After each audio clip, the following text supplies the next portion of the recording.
New ইয়র্কে doctor ইউনূসের সাথে সফররত আমাদের রাজনৈতিক নেতা মির্জা ফখরুল ইসলাম আলমগীর, আখতার হোসেন এবং তাসনিম জারার উপরে যে হেনস্থার পরিস্থিতি তৈরি করা হয়েছে, তার প্রতিক্রিয়ায় কতগুলো ভয়ঙ্কর আহ্বান জানানো হচ্ছে, সেটা নিয়ে কয়েকটা কথা একটু বলে রাখা জরুরি।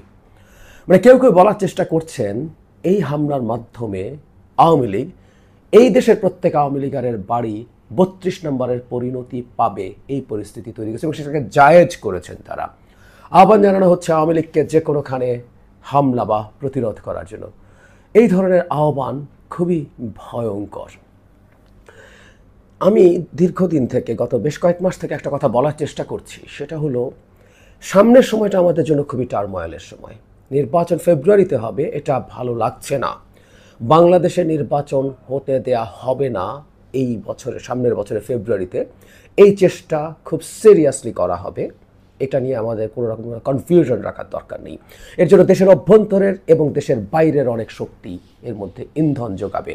আমাদের পরিচিত অনেক মুখ, আমাদের পরিচিত বা আপাত শ্রদ্ধার অনেক মানুষ এমন সব কাজ করবেন যারা আদতে পারপাস সার্ভ করবেন তাদের, যারা আসলে এই দেশকে অস্থিতিশীল করে ফেলতে চায়। আমি প্রায় বলি বাংলাদেশ অস্থিতিশীল হওয়ার জন্য সবচেয়ে বেশি আগ্রহী হয়ে আছে ভারত, আওয়ামী লীগেরা। সুতরাং এমন কোনো পরিস্থিতি যদি বাংলাদেশে তৈরির চেষ্টা হয় যেটা নির্বাচনকে বাধাগ্রস্ত করে আর শেষ পর্যন্ত পণ্ড করে দেওয়ার পরিস্থিতি তৈরি করবে, সেটা প্রকারান্তরে ভারতীয় প্রজেক্ট, আওয়ামী প্রজেক্ট, এভাবেই দেখার চেষ্টা করতে হবে। আওয়ামী লীগের কিছু লোকজন ওখানে হামলা করেছে। আমি ধারণা করি আস্তে আস্তে আওয়ামী লীগের কারা কারা ওখানে ছিল এরকম প্রচুর ছবি সোশ্যাল মিডিয়াতে আসবে। এমনকি কেউ কেউ অতি আগ্রহী হয়ে তার বাড়ি কোথায়, কোথায় কী যা আছে, তার ঠিকানা সব দেয়া হবে, যাতে কোনো না কোনো ধরনের মানুষজন মব তৈরি করেন সেখানে গিয়ে এবং সেখানে সে কোনো ধরনের কোনো হাঙ্গামা তৈরি করেন। আমি খুবই ঝুঁকি নিয়ে 5 অগস্ট থেকে একটা কাজ করছি। 5 অগস্ট প্রথম শেখ হাসিনা পতনের পর আমার প্রথম ভিডিওতে আমি আহ্বান জানিয়েছিলাম কোনোভাবেই যেন আওয়ামী লীগের লোকজনের ওপরে হামলা না হয়, তাদের স্থাপনা, বাড়িঘর বা অফিসে যাতে কোনো রকম কোনো ভাঙচুর, অগ্নিসংযোগ না হয়, কোনো লুটপাট না হয়।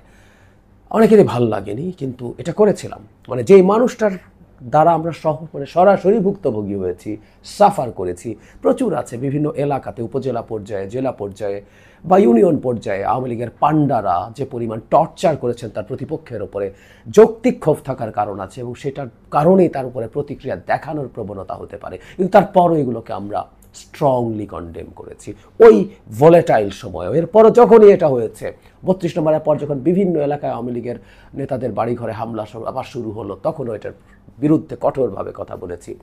এখন আরও বেশি বলতে চাই, নিউ ইয়র্কে কে অপরাধ করেছে তার জন্য বাংলাদেশে সব আওয়ামী লীগ সমর্থকের বাড়িতে হামলা করা 32 নম্বর ভাঙার মতো জায়েজ হয়ে গেছে। এটা খুব ভয়ঙ্কর প্রবণতা। এমনকি যিনি এই হামলা করেছেন নিশ্চিতভাবে যদি দেখা যায় তার বাড়িতেও আমরা হামলা করতে পারি না, তার অপরাধের জন্য তার বাড়িতে তার আর কারোর উপরে কোনো হামলা করতে পারি না। এবং তার চাইতেও জরুরি কথা, ওই ভদ্রলোককে যদি আমরা পেতাম তার উপরে পাল্টা হামলা আমরা করতে পারি না। আমরা আইনগত ব্যবস্থা নিতে চাই। শেখ হাসিনার চেয়ে বড় অপরাধী আর কে আছে? কিন্তু তার কৃতকর্মের জন্য আওয়ামী লীগের নেতৃবৃন্দের উপরে, আওয়ামী লীগের লোকজনের উপরে বা আওয়ামী লীগের নিজস্ব অপরাধের জন্য যারা যারা করেছেন তার জন্য তাদের উপরে এ ধরনের পাল্টা কোনো বেআইনি হামলা, বেআইনি কাজ, মানে এ ধরনের পাল্টা কিছু করাই বেআইনি, সেটার বিরুদ্ধে আমরা কঠোরভাবে কথা বলেছি। আমি আশা করি আমরা এই একটা ব্যাপার বুঝবো, মানে শেখ হাসিনা বাংলাদেশকে মগের মুল্লুক বানিয়েছেন যেখানে আইন, বিধি, শৃঙ্খলা কাজ করে না।